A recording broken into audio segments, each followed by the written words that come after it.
Radhe Radhe everyone. आप सभी को हरितालिका तीज की बहुत बहुत शुभकामनाएं। तो भाद्रपद माह के शुक्ल पक्ष में आने वाली तृतीया को हरितालिका तीज के रूप में मनाया जाता है। इस दिन माता पार्वती और शिव जी की पूजा की जाती है। हरितालिका तीज में मुख्य पूजा शाम के समय की जाती है। सुबह में आप स्नान आदि करने के बाद अपने घर के मंदिर में ही व्रत का संकल्प ले सकते हैं।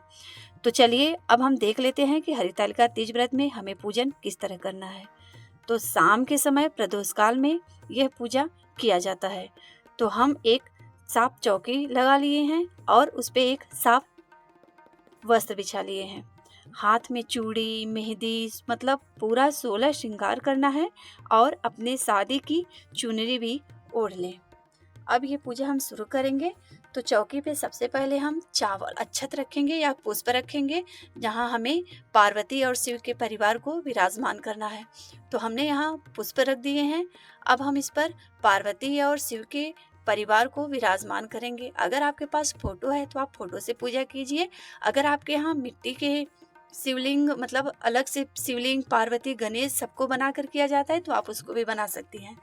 तो हम यहाँ पार्वती और शंकर के फोटो को रख दिया है। इस दिन माता पार्वती और शिव जी की पूजा की जाती है। तो यहाँ कलश स्थापना के लिए हम कलश के कंठ पे कलावा बांध लिए हैं, स्वास्तिक बना लिए हैं। अब हम इसमें शुद्ध जल डालेंगे और गंगा जल डालेंगे। हरितालिका तीज एक ऐसा व्रत है जो कभी नहीं छोड़ी जाती है, हमेशा रखा जाता है और यह व्रत बहुत ही कठिन व्रत माना जाता है। यह निर्जला रहकर किया जाता है। तो यहाँ कलश में हमने जल डाल दिए हैं, गंगा जल। अब हम इसमें सुपारी और एक सिक्का, अक्षत, पुष्प, हल्दी की गांठ, अगर आपके पास हल्दी की गांठ नहीं है तो आप हल्दी पाउडर भी डाल सकती हैं। सारा डालने के बाद हम कलश को आप चाहें तो चावल का अष्टदल कमल बना लें, नहीं तो आप पुष्प पे ही कलश को स्थापित करें। तो कलश में अब हम उस पे डालने के लिए अब हमें आम के पत्ते या अशोक के पत्ते चाहिए। तो आप आम के पत्ते या पंच ले सकती हैं। पंच में जो 5 आम के पत्ते लगे हैं वो ले सकती हैं। अगर आपको आम के पत्ते नहीं मिल रहे हैं तो आप अशोक के पत्ते से भी पूजा कर सकती हैं। तो हमने यहाँ 5 पत्तों वाले आम के पंच लिए हैं। अब हम इसमें चंदन रोरी से टीका लगाएंगे। माना जाता है कि हरितालिका तीज के दिन कोई भी चीज़ खाली नहीं छोड़ी जाती है, सबको टीका जाता है। मतलब आप अगर दिया जलाएंगी तो दिया को उस पे कलश पे जो दिया स्थापित करेंगे उसको भी टीका जाता है। अगर आप कलश पे नारियल रखती हैं, मतलब बहुत लोग कलश पे नारियल रखते हैं, हम लोग नारियल बगल में रखते हैं तो उस पे भी टीका जाता है। मतलब कोई भी चीज़ बिना टीके हुए नहीं रखना है। अब हम यहाँ एक प्लेट या कटोरी में चावल रखेंगे जो कलश के ऊपर स्थापित करेंगे। और अब हम यहाँ मेरे पास शिवलिंग है छोटा सा, तो हम शिवलिंग की पहले पूजा कर लेंगे।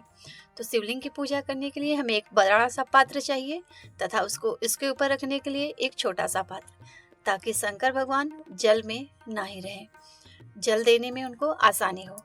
तो हम यहाँ एक बेलपत्र रख रहे हैं, उसके ऊपर शिवलिंग को स्थापित करेंगे। अब हम यहाँ आप चाहें तो पंचामृत से स्नान करा दें शंकर भगवान को, नहीं तो आप अलग मतलब सब कुछ अलग अलग से डाल दें। तो हम सबसे पहले यहाँ जल डाले हैं, दूध, दही, मध, शक्कर और गंगा जल, मतलब जल में ही हम गंगा जल मिला लिए हैं तो सब वही गंगा जल ही डाल रहे हैं।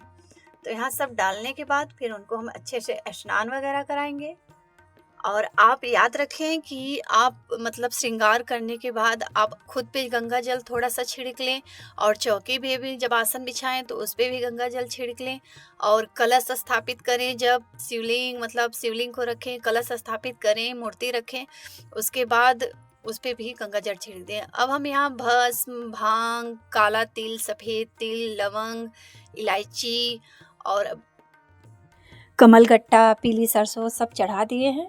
अब उसके बाद हमें एक साफ चुनरी मतलब कोरी चुनरी, या आपके पास अगर दुपट्टा हो तो दुपट्टा, आपके पास साड़ी है तो साड़ी ओढ़ा, इनको मतलब फोटो पे ओढ़ाने के लिए एक साफ कपड़ा मतलब खरीदा हुआ उसको ओढ़ा देंगे। उसके बाद हम यहाँ टीका लगाएंगे शंकर भगवान, कार्तिकेय जी, पार्वती जी, गणेश जी, शिवलिंग पे, कलश पे भी सबको टीकने के बाद अब हम यहाँ गणेश भगवान और पार्वती जी को कुमकुम भी लगाएंगे।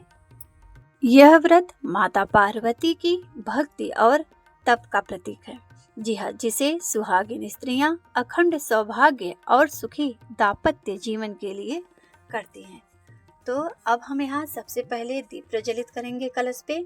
उसके लिए हमें घी का दीप चाहिए। आप दीप थोड़ा बड़ा लीजिए और घी इतना डालिए कि वो दीप रात भर जल सके। अब हम यहाँ पे बेलपत्र लिए हैं। आप चाहें तो इस बेलपत्र पर राम राम लिख लें, आप चाहें तो चंदन से टीका कर दें। हमने यहाँ टीका मतलब सारे बेलपत्रों पे चंदन लगा दिया है। अब हम शिवलिंग पे बेलपत्र चढ़ाएंगे। उसके बाद मनार की पत्ती, मनार का फूल, अगर आपको धतूरा मिल जाता है तो धतूरा का फल, फूल और समी पत्र, मतलब जो जो भी आपको सामान मिल जाए वो सब चढ़ा दीजिए। तो जो जो हम यहाँ पे शिवलिंग पे चढ़ाएंगे, जो वो फोटो के पास भी चढ़ाएंगे। यहाँ हमने मनार के पत्तों पर ओम लिख लिया है और यहाँ फोटो पे चढ़ा दिया है। अब हम यहाँ पे फोटो के पास भी मनार की पत्ती, मनार का फूल, समी का पत्ती और धतूरे की पत्ती, फल, मतलब जो भी मिल सके वो सब आप यहाँ पे चढ़ा दीजिए। सुहागिन महिलाएं, अखंड सुहाग और कुंवारी कन्याएं अच्छा घर वर पाने के लिए माता पार्वती के साथ भगवान शिव शंकर की हरितालिका की पूजा करती हैं। तो हम यहाँ पे पुष्प चढ़ाएंगे कलश को और शंकर भगवान को। और अगर शंकर भगवान को सफ़ेद पुष्प मिल जाता है तो आप सफ़ेद ही चपट चढ़ाइए, लेकिन माता पार्वती को गुलाब, अड़हुल जो भी मिल रहा है वो सब चढ़ा दीजिए। यह व्रत निर्जला ही किया जाता है, अर्थात आप बिना पानी बिना अन्न का ही यह व्रत करेंगी। 26 तारीख मंगलवार को यह व्रत किया जाएगा और 27 तारीख बुधवार को इसका पारण किया जाएगा। तो पारण में आप सुबह चना से पारण करेंगे। जैसे सुबह 4-5 चना हाथ में लेके 3 कहानियाँ सुनेंगे। तीज को 3 कहानियाँ सुना जाता है और जैसे जैसे आप कहानी सुनते जाएंगे 3 का मतलब 5-5 चने रखते जाएंगे। उसके बाद वो चना निगल कर ही व्रत का पारण किया जाता है। तो यहाँ 16 श्रृंगार चढ़ाने का विधान है। अगर आपके पास 16 श्रृंगार नहीं है तो आप कम से कम सिंदूर, बिंदी और महावर, चूड़ी, मेहंदी, मतलब जो सुहाग में आप डेली लगाती हैं वो चढ़ा दीजिए। तो चढ़ाने के बाद अब उसमें से निकाल के जैसे 2 चूड़ी पार्वती जी के पास रख दीजिए। यहाँ हमने 2 चूड़ी निकाल के पार्वती जी के पास रख दिया है। उनको अब हम बिंदी भी लगाएंगे। उसके बाद मेहंदी, हल्दी उनको सब लगाया जाता है और अब हम मेहंदी भी उनको लगाएंगे। अब हम माता पार्वती के हाथों में मेहंदी लगा रहे हैं। मेहंदी लगाने के बाद आप थोड़ा सा या तो हल्दी का पाउडर छिड़क दीजिए या तो उनके मतलब लगा दीजिए गालों में, हाथों में, ये शुभ माना जाता है। अब हम इनको फल अर्पित करेंगे। तो फल में आप या तो 3 फल लीजिए या तो 5 फल लीजिए। 5 किस्म के फल या 3 किस्म के फल। तो हमने यहाँ 3 किस्म के फल चढ़ा दिए हैं। अब आरती करने के लिए या मतलब कथा सुनने के लिए हमने पहले एक दीप प्रज्वलित कर लिया है। अब हम गंगा जल से सबको स्नान कराएंगे। फल है, ये श्रृंगार का सामान है, सबको अपने ऊपर भी गंगा जल थोड़ा सा छिड़क लेंगे। अब हम यहाँ धूप जलाएंगे और हमारे यहाँ पूड़ी हलवा बनता है। तो प्रसाद में हम पूड़ी, हलवा और कोई भी मीठा हो, मतलब मीठा ज़रूरी होता है और मीठा भी उसके साथ चढ़ा दीजिए। और अगर आप सामान सब अलग अलग रख रही हैं, जैसे हलवा, पूड़ी, मीठा अलग अलग, तो सब पे बेलपत्र जरूर रख दीजिए। तो हमने एक ही थाली में सब रखा है तो हम एक बेलपत्र सब में डाल दिए हैं। अपने शादी का जो सिंदूरा होता है उसको माता पार्वती के पास जरूर रखिए और उसको बिना कपड़े से बांधे हुए ना रखें। अगर कपड़ा ना हो तो कम से कम कलावा ही उसमें लपेट दीजिए। अब ये सब करने के बाद हम यहाँ पे एक बेलपत्र लिए हैं, पुष्प लिए हैं और थोड़ा सा अक्षत। अब हम सबका आवाहन करेंगे, माता पार्वती, शिव शंकर और कलश में विराजमान सभी देवी देवताओं को, कि आइए हम पूजा करने जा रही हैं, अपना पूजा स्वीकार कीजिए। अब ये सब करने के बाद अब हम ये जो हाथ में लिए हैं उसको शंकर भगवान के पास ही छोड़ देंगे। अब हम हाथ में फिर से पुष्प लेंगे और अक्षत लेंगे, थोड़ा सा जल लेंगे, ये हरितालिका तीज व्रत की कथा सुनने के लिए। उसके बाद अब हम कथा सुनेंगे। कथा सुनने के बाद आपके हाथ में जो भी पुष्प है वो भी आप शंकर भगवान के पास छोड़ दीजिए। अब हम फिर से हाथ में एक पुष्प लेंगे, अक्षत लेंगे, जल लेंगे। उसके बाद शिव चालीसा करेंगे। शिव चालीसा करने के बाद भी शंकर भगवान के फोटो के पास वो हम छोड़ देंगे। अब हम फिर से हाथ में एक पुष्प लेंगे, अक्षत लेंगे। अब हम पार्वती चालीसा करेंगे। उसके बाद भी पार्वती जी के पास वो छोड़ देंगे। छोड़ने के बाद अब हम यहाँ पे सबसे पहले हवन करने के लिए जो कुंड है उसकी पूजा करेंगे। तो उसको हमने चंदन लगा दिया है और फूल में मतलब जल डाल के थोड़ा सा छिड़काव कर दिया है, फूल भी चढ़ा दिया है। अब हम यहाँ हवन करेंगे। सबसे पहले हम गणेश जी की पूजा करेंगे, फिर नवग्रह की आहुति देंगे, फिर शंकर जी का जप करते हुए उनकी आहुति देंगे।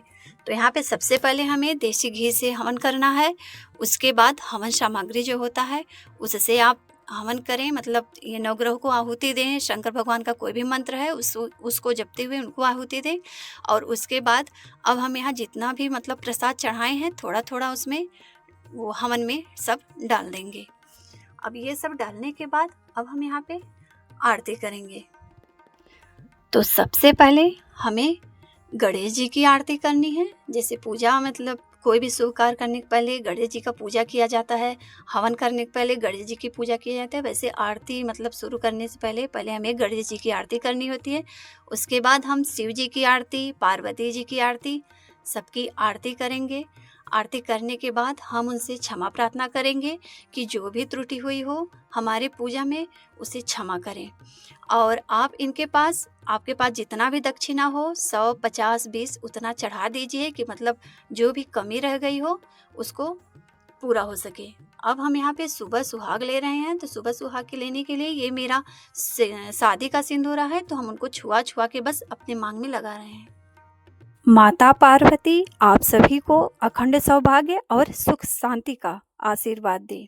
अगर आपको हमारा वीडियो पसंद आया हो तो लाइक करें, शेयर करें, चैनल को सब्सक्राइब करें और कमेंट में हर हर महादेव लिखना ना भूलें। धन्यवाद।